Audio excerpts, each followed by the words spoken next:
안녕하세요, 에어컨 마스터입니다. 이번 영상은 실외기, 에어컨 실외기 수리할 때 실외기 쪽에 가스가 전혀 없이 작업하는 경우가 크게 보면 세 가지 정도 있다고 생각하시면 됩니다. 크게 보면요, 그게 뭐냐면 응축기 교체할 때, 압축기 컴프레셔 교체할 때, 서비스 밸브, 여기 가스 주입하고 나가는 거 차단하는 이 서비스 밸브, 3방 서비스 밸브 교체할 때, 요 세 가지 작업할 때는 당연히 실외기 쪽에 가스가 없어야지 작업이 가능한 겁니다.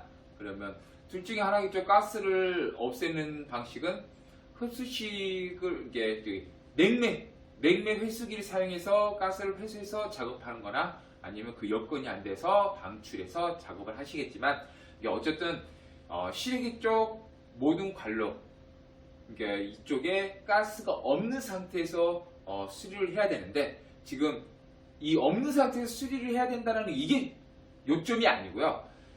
중요한 요점이 아니에요. 이 수리할 때 그 한 가지를 모르면요, 자꾸 용접이 잘 안 되는 경우가 있습니다. 그래서 그거에 대해서 간단하게 말씀을 드리려고 합니다. 한번 가까이 올까요?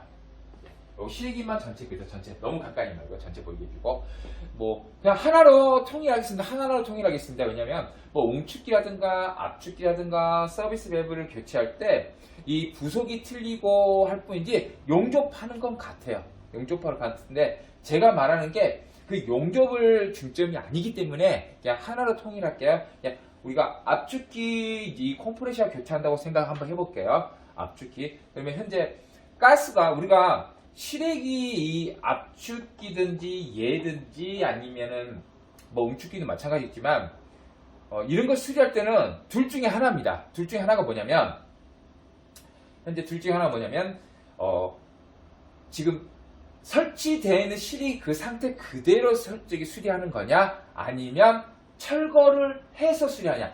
앵글 위라든가, 그러니까 그 현재 설치된 위치가 그 상태에서 이거를 수리할 수 없는 상태면 철거를 해서 하거든요. 그렇게 하든지, 아니면 1층이라든가 옥상에 있으면 수리가 굳이 철거 안 하고 사는 경우도 있어요. 그러면 어쨌든 가스를 다 없앤 상태로 생각할게요. 없앤 상태로 생각하면 이 압축기를 수리하는데, 저희가 여기 용접하고 여기 용접할 때, 그러니까 한 군데 고압을 용접 끝내고 저압을 용접하는데 용접이 잘 안 됩니다. 자꾸 실방구가 납니다. 그거는 물을 제대로 못 돌려서 실방구가 나는 게 아니고요. 간단히 말하면 이 배관 안에, 이 관로 안에 쪽에서 속에서 압이 생겨서 압이 방출해서 그럽니다. 근데 왜 가스가 하나도 없는데 왜 그럴까요? 우리가 그렇게 생각하면 돼요. 우리 냉동 오일에 가스가 어느 정도 녹아 들어가 있습니다. 어느 정도 녹아 들어가 있어서 따뜻한 물을 따라 보면 수증기처럼 사근사근 올라오잖아요. 그거 보셨죠? 그렇게 해서 올라오잖아요. 그렇게 올라오는 게 뭐냐? 이 냉동 오일도 그렇게 똑같이 이게 가스가 스물스물 어느 정도를 방출을 합니다. 그러니까 당연히 이 배관 안에, 연결되는 이 배관 안에 압이 생기는 겁니다. 절대 압이 생기면 안 돼요. 이 안에가요. 생기는 거고, 또 하나는 내가 불을 대잖아요. 불을 대기 때문에 열이 발생해서 이 배관 안에 어느 정도 공기 부피가 커지고 압이 좀 생기게 되어 있습니다. 그러니까 결론은 뭐냐? 오일에서 가스 약간 생기든지, 아니면 내가 불을 내서 열 때문에 그 안에서 압력이 좀 생기든지, 결론은 압력이 생깁니다. 물론 압력이 생긴다.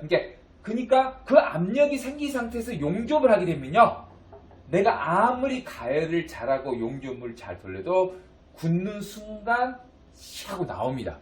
용접물 굳기 전에. 그러니까 실방같이 좀 나는 겁니다. 그러면 어떻게 하냐? 그 압력을 빼줄 수 있는 길을 만들어 놔야 돼요. 그 압력을 빼줄 수 있는 길을 만드는데, 길을 만드는 거는 대표적으로 한 두세 가지 방법인데, 그 길을 만드는 건 대표 말씀드릴게요. 만약에 설치되어 있는 상태예요. 이게 설치되어 있는 상태에서 가스가 다 없애고, 그 다음에 이제 압축기를 철거하고, 압축기로서 용접을 하기 전에 설치되어 있는 상태에서는요, 어떻게 하냐면, 설치가 되어 있으면 당연히 여기 서비스 센터 여기 육각 렌치가 다 열려 있겠죠? 설치되어 있는 상태니까. 근데 어쨌든 열려만 있지 이 관로 안은 다密閉가 돼 있잖아요. 어느 정도요. 그러면 어떻게 하냐? 빠져나가는 길을 만들어 줘야 돼요. 가스가. 그럼 우리가 이게 차지 니뿔이라는 건데, 차지 니뿔 뚜껑이 보면 여기 고무 박킹이 뺄 수가 있습니다. 여기 이제 여기 가까이 좀 해드릴까요? 이렇게요. 시계 반대 방향으로 돌리게 되면 이렇게 빠져나옵니다. 이렇게 빠져나와요. 이게 이제 가스를 나오게 못 나게 잡아주는 겁니다. 이렇게요. 여기 잡아주는데 이 무시가 이렇게 빠져나와요. 이게 빠져나와요. 이렇게 빠져나오면 이제 말 그대로 어떻게 됐냐? 이 통로가 열려 있는 겁니다. 이쪽으로도 열려 있고, 네, 이쪽으로도 열려 있고, 이 기계 쪽도 열려 있는 겁니다. 그러면 내가 이제 압축기를 보여드릴까요? 압축기 좀 더 멀리 가드릴게요. 그러면 제가 이제 여기 용접하는 동안에도 발생하고, 이게 어차피 우리가 고압과 저압 용접을 두 군데 한단 말이에요. 그렇죠? 하는데 하나 할 때는 아무 상관없어요. 왜? 여기서 나가니까 압력이요. 여기 용접하고 그 다음에 여기 용접할 때 발생되는 배관의 압력이 요로 방출된다. 여기 밑에 보여주세요. 요로 방출됩니다. 네. 그렇죠? 요로 방출됩니다. 지금 하나하나 따로따로 할게요. 전체를 보여드릴게요, 선생님. 이렇게 전체를 이렇게 보여드릴게요. 그대로 전체를 보이게 해주세요. 이렇게요. 이게 어쨌든 하나 용접하고 그 다음에 마지막 하나 용접할 때 여기서 용접할 때 이 배관 관로 안에서 또 응축기에서 발생되는 또 오일에서 이렇게 올라오는 그 압력을 여기서 방출해 주는 겁니다. 여기서 방출. 이러한 방식과 또 하나는 내가 철거했다. 그러니까 철거했다면 여기 철거했을 거 아니에요. 철거를 했다면은 여기 육각 렌치를 열어놓으시면 돼요. 절대 닫지 마시고 육각 렌치를 통로를 열어줘야지 여기 실외기 이쪽 관로와 이쪽이 열려 있다는 거야. 통로가 열려 있는 거야. 그러면 내가 용접을 하더라도 이 배관 내 압력이 발생하더라도 이쪽으로 그 압력이 빠져나가요. 그러니까 어쨌든 내가 서비스 밸브를 교체하든 압축기를 교체하든 응축기를 교체하든 하다 보면 이 배관 관로 안에서 압력이 생성됩니다. 그 압력이 생성되는 이유는 오일에서 냉동 오일에서 가스가 약간씩 발생이 되고 또 하나는 내가 불을 대기 때문에 그 뜨거운 그것 때문에 또 압력이 발생됩니다. 그러면 그게 빠져나갈 수 있는 통로를 확보를 해 주셔야 됩니다. 확보를 해 주셔야 된다. 그 두 가지 말했죠? 무시를 빼준다. 무시를 빼주면 이쪽으로 나오는 경우도 있고 철거한 상태라면 여기 잘려있겠죠. 공간이. 당연히 잘려있을 거고 그러면 육각을 열어주면 통로를 열어준 겁니다. 이렇게. 통로를 열려있겠죠. 이 상태에서 콤프 교체를 하시면 됩니다. 수리를요. 근데 또 여기서 뭐가 있냐? 중대형 같은 경우는 이 배관 길이가 약 얼마나 할까요? 배관 길이가 막 50m, 60m 나가는 경우도 있어요.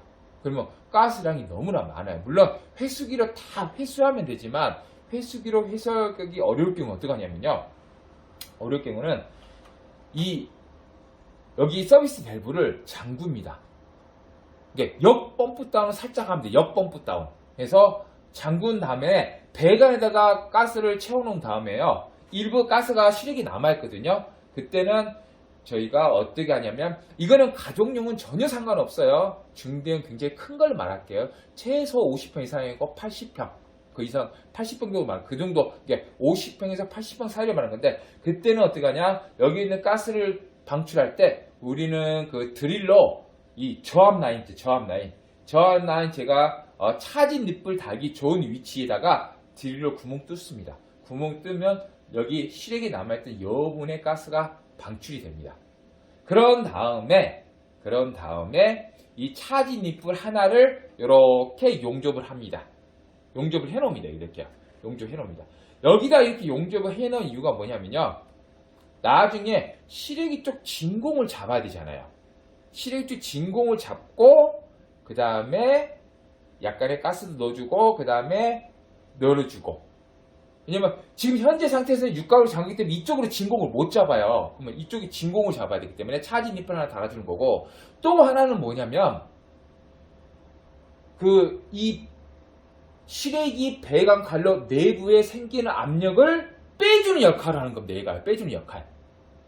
보시면 보세요. 차진 니플을 달았다고 생각을 한번 해볼게요. 머리 한번 상상해 볼게요. 이렇게 관로에다 차진 니플 달았어요. 조합이다 보면 차진 니플을 달고, 물론 차진 니플 달 때 용접할 때요, 이 안에 무실을 빼줘야 됩니다. 무실 안 빼주면 녹아버립니다. 여기 차진 니플이. 그래서 무실을 먼저 빼주고 용접하십시오. 이렇게 해서 요렇게 무실을 빼주고 얘를 용접했다고 생각하세요. 그러면 무실 끼우지 마세요.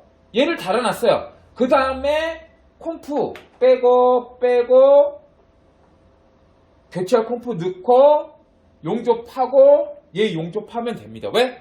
여기에서 이 배관 내부에 생기는 압력을 여기 차진 니플에서 다 빼줍니다. 다 빼주기 때문에요. 그러면 콤프 교체 용접이 다 끝났으면 다시 무실을 넣어주고 무시 잠궈주고 여기서 진공을 잡아주시죠. 진공을 잡아주고 나서 서비스 밸브를 열어주면 가스가 다 찹니다. 그런 다음에 가스 압력을 맞춰주시면 됩니다. 이게 결론은 제가 지금 전체를 설명해 드렸지만 전체를 보게 해드릴까요? 제가 뭐 여러 가지 조금 설명을 했잖아요. 어쨌든 이게 결론적으로 뭐냐면, 결론적으로 우리가 압축기를 교체하든 응축기를 교체하든 뭐 서비스 밸브를 교체하든 이제 실외기에 관련돼서 용접을 하게 될 수리를 하게 될 경우가 있을 거 아니에요.